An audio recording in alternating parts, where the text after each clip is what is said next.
So, guardian spirit is not just present in one lifetime. If you believe that we are eternal soul and eternal spirit, if you believe that we are formless, ageless, timeless, unfathomable, ununderstandable, and part of that divine creative force that we have come to know as God, then would it make sense to have one life experience? Think of your life to this point. Have you attained all the wisdom you would seek in this one lifetime?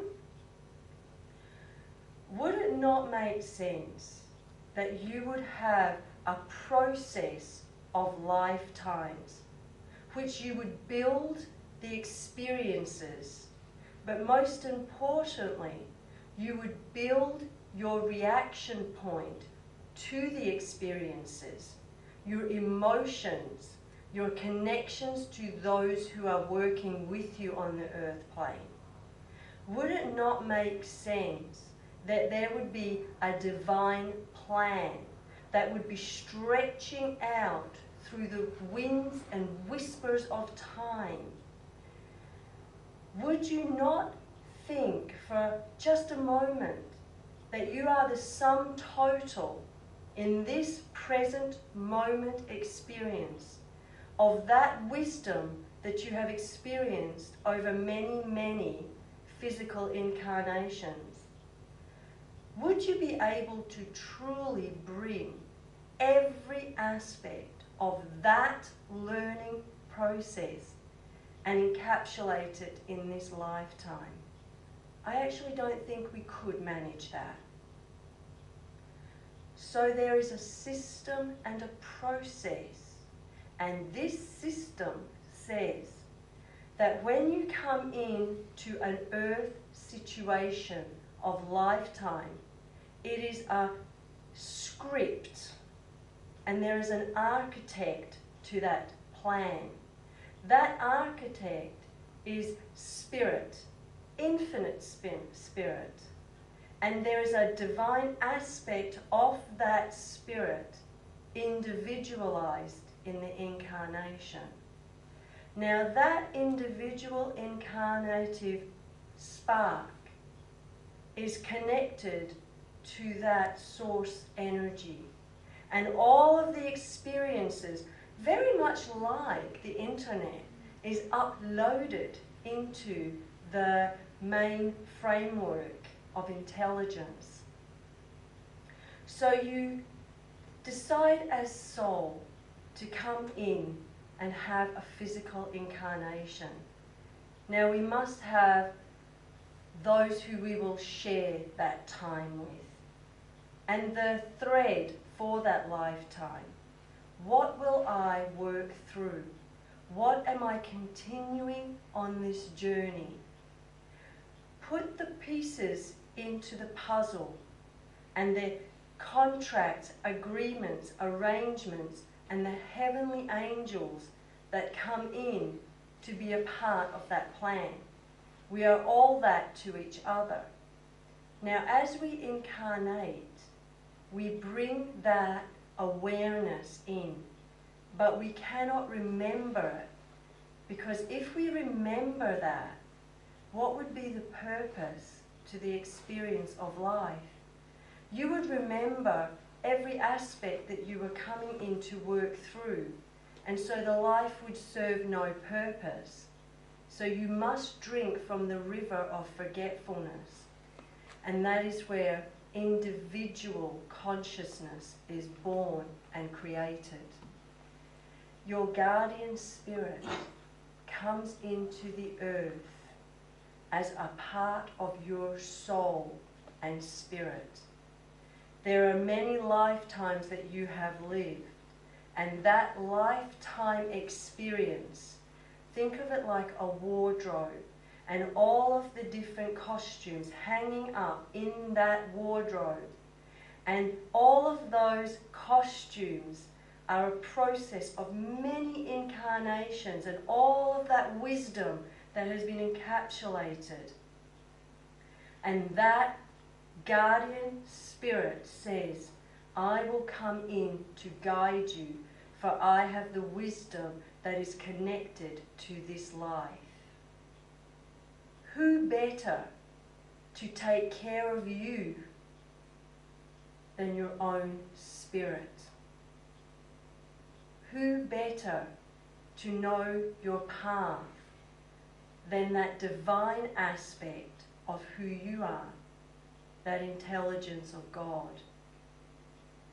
There is a process unfolding, and it is up to us to quiet the mind, to tune in, to open ourselves up to that process, to receive that guidance, that wisdom, when we pass back into spirit.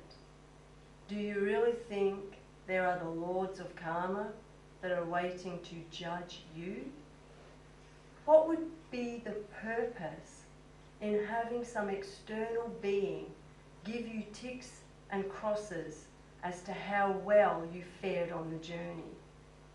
Does that serve their purpose? Possibly not. Perhaps as we move back in to that original source, perhaps we meet that spirit, that divine architect. Just perhaps we stand before our own majesty and we look at every aspect of that life, not as a singular experience, but as a part of the architectural plan.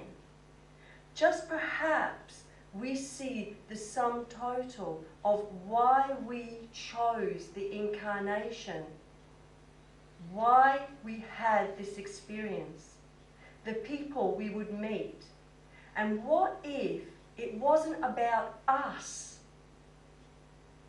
Just think of the people that you have met and the responses they've had to you. What if that process was about understanding the impact that you had on other people who came in to join you and play those roles? Villain, victor, victimizer, bully. All of those people who came in to teach you, perhaps, fortitude, the strength to endure. Are they truly coming in to harm your soul? Or are they there by your design, by the grand design? Because at the end of that interaction, you carried a strength that was so complete that you now know that you can overcome any obstacle. That it's about you, the fortitude, the strength and the endurance to carry your cross through the dark night of the soul and the incarnational process. Wouldn't you, from that perspective, get down on your knees and say, thank you. You persecuted me. You made me believe that you perhaps stabbed me in the back. But my goodness, what wisdom I learned from you. I honor and respect you. It takes the self. And the reason you incarnate is for no other reason than to get to know the ego self. So you will have to walk through narcissism. It will have to begin and end with you. That's all you have in the darkness as you incarnate as individual sparks. And each lifetime, you Send forth a light that says maybe there's more. Until you get to a point where it's, I am called to serve. Because this is truly the selflessness that your spirit craves.